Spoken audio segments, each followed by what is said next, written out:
बात तो ये है कि पहले तो जितनी पर्देदारी करने की कोशिश की जा सकती थी उतनी पर्देदारी की गई। ये मामला आज का नहीं है, ये मई महीने में भी पहले पता चला था। 5 जून को सीसीटीवी फुटेज दिखा रहा है कि एक आरोपी के घर बरामदगी हुई थी। बावजूद इसके 7 जून के चंपत राय का ये बयान देना कि नहीं नहीं ऑडिट देख लीजिए, सब कुछ ठीक है, कहीं कोई बात नहीं है, तो ये उनको पता था। लेकिन कहते हैं कि दिल्ली, लखनऊ और अयोध्या के तार जो जुड़े हुए थे वो पहले इस कोशिश में थे कि इस मामले को जल्दी रफा दफा किया जाए, ये सामने ना आ सके।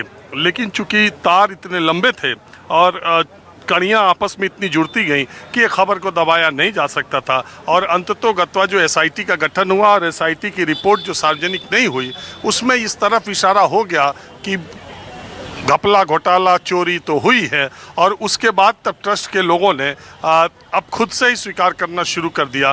वो कहते हैं ना कि एक सेफ्टी वॉल्व के तौर पर ट्रस्ट के मेंबर्स ही ये बात कहने लगे, नहीं गड़बड़ियाँ तो हम देख रहे थे, फिर गड़बड़ियाँ तो हुई हैं, जैसी पारदर्शिता चाहिए नहीं होना चाहिए, तो विश्वास ज़्यादा कर लिया गया, तो ये तो वो सारी बातें हुई।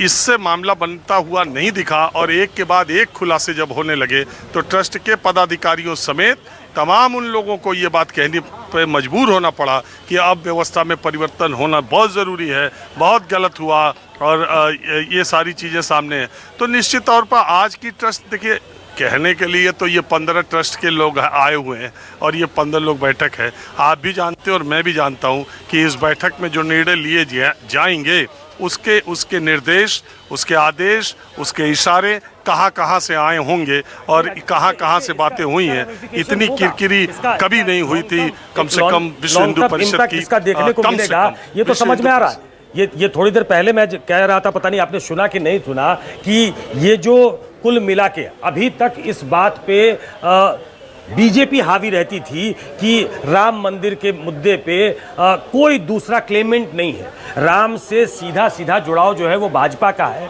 संघ परिवार का है, क्योंकि उन्होंने एक इशू बनाया, कभी उन्होंने इस इशू को छोड़ा नहीं। चाहे वो उनके घोषणा पत्र के पहले पन्ने पे हो, चाहे आखिरी पन्ने पे हो, वो घोषणा पत्र से बाहर नहीं हुआ। लेकिन आज के दिन स्थिति ऐसी हो गई है कि उनके अध्यक्ष को टॉन्ट किया जा रहा हो कि जरा अयोध्या घूम लीजिए, रामलला के दर्शन कर लीजिए। ये एक सी चेंज है।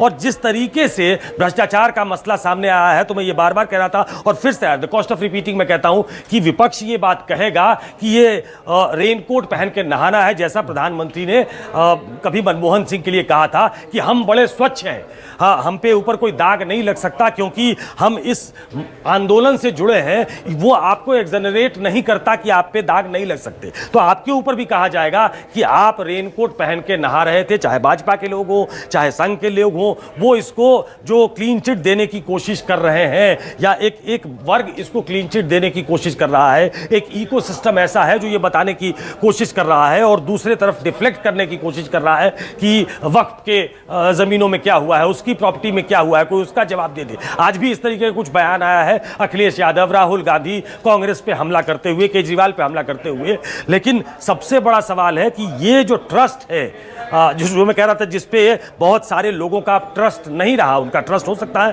कि अभी भी बीजेपी पे हो, लेकिन इस ट्रस्ट पे ट्रस्ट जो नहीं रहा, वो एक बड़ा इशू है जो बीजेपी के लिए मतलब देखा इन लॉन्ग रन वो परेशान करने वाला है, मुझे ऐसा लगता है।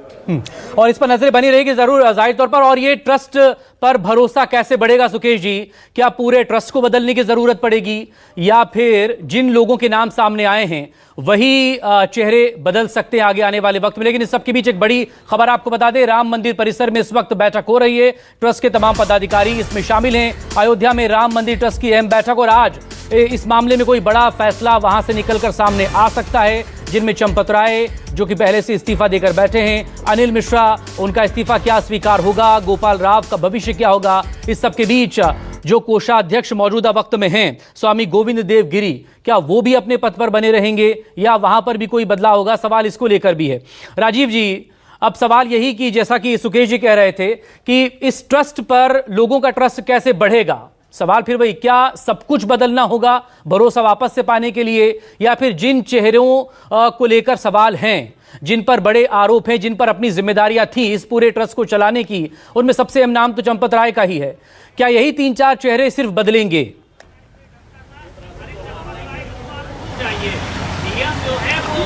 देखिए सुकेश, जो बात कह रहे थे आप, जो बात कह रहे हैं, दोनों की बात का जवाब अगर इस तरह से देखा जाए, भारतीय जनता पार्टी राम मंदिर आंदोलन से 90 के दशक में जुड़ी, जब लाल कृष्ण आडवाणी बीजेपी के अध्यक्ष थे। वो अपनी आत्मकथा में ही इस बात का जिक्र करते हैं कि वो उनके जीवन की सबसे बड़ी परिवर्तनकारी घटना शामिल हुई, युगांतरकारी राजनीतिक जीवन की, जब उन्होंने ये फैसला लिया कि वो राम मंदिर आंदोलन से भारतीय जनता पार्टी जुड़ेगी।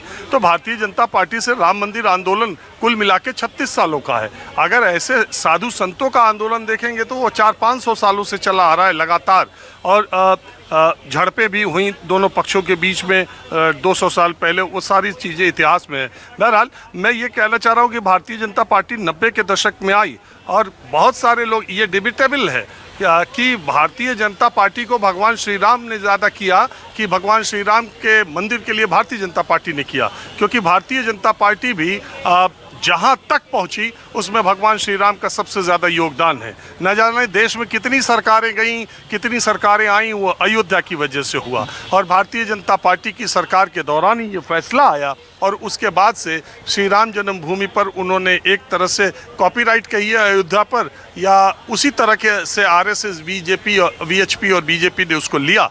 लेकिन मात्र 2-2.5 साल में जिस तरह से राम मंदिर की चोरी की बातें आई, दान की चोरी की बात आई, अयोध्या में ज़मीनों को करोड़ों की ज़मीनें खरीदने की बात आई, और उन्हीं लोगों से जुड़े लोगों ने, अगर आप अयोध्या में आएँ और अयोध्या के लोगों से बात करें तो आप देखेंगे कि अयोध्या के लोकल लोग जो है, हाँ वो ठीक है, वो रिक्शा चला रहे हैं, फूल बेच रहे हैं, वो माला बेच रहे हैं, वो मिठाई बेच रहे हैं, उनकी दुकानों पर नाश्ते पानी का इंतज़ाम हो गया है।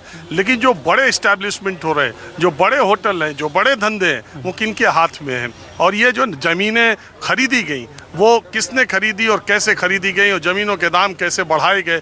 तो इसका राम मंदिर को इस तरह से उपयोग किया जाएगा, ये किसी ने नहीं कभी सोचा था, और एक चीज़ खुली तो उससे सारी चीज़ खुली। भारतीय जनता पार्टी इससे किनारा नहीं कर सकती, और वीएचपी, आरएसएस और भाजपा कहने के नाम पर आपको अलग अलग संगठन हैं, लेकिन सबका मात्र संगठन आरएसएस है, सब वहीं से निकले हैं। तो इसलिए एक दूसरे पर ठीकरा नहीं फोड़ा जा सकता, ये जिम्मेदारी सबकी है। इसीलिए मैंने कहा कि ये ट्रस्ट की बैठक में जो फैसला होगा, ये सिर्फ 15 लोगों का फैसला नहीं होगा, इसमें बहुत बड़ी दिल्ली और नागपुर से भी इशारे होंगे, निर्देश होंगे, और जरूर आज आमूल चूल परिवर्तन ट्रस्ट की कार्यशैली में देखने वाला फैसला लिया जाएगा, ऐसा मुझे लगता है।